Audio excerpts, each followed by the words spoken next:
जहिया से चढ़ल बाटे सावन महीना, जहिया से चढ़ल बाटे सावन महीना, देवघर जाइब हम साचे कहीना। हो गई शादी लेके जाइब ना लभर, होखे न सबरी जाइब देवघर। सैया हमारा बताड़ी छोड़ी के शहर, होखे न सबरी जाइब देवघर। सैया हमारा बताड़ी छोड़ी के शहर।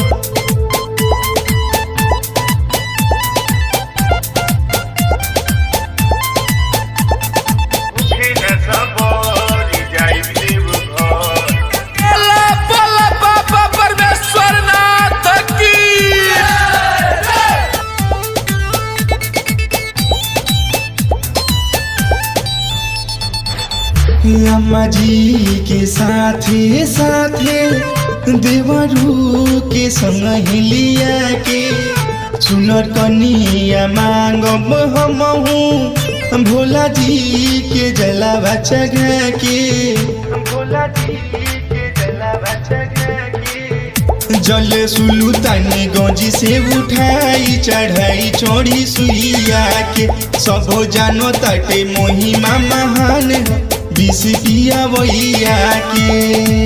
फोड़ा चाहे छाला पड़ी धोई के डगर, होखे न सबरी जाई देवघर। सैया हमारा बताड़े छोड़ी के शहर, होखे न सबरी जाई देवघर। सैया हमारा बताड़े छोड़ी के शहर।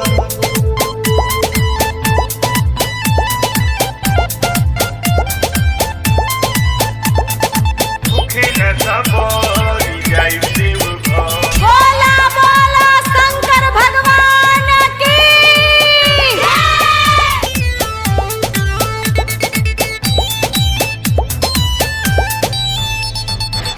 नैहर के साधु हमार ससुरा में पूरी रामा, देवघर के पेड़ा किने वाइब जरूरी रामा, वाइब जरूरी रामा।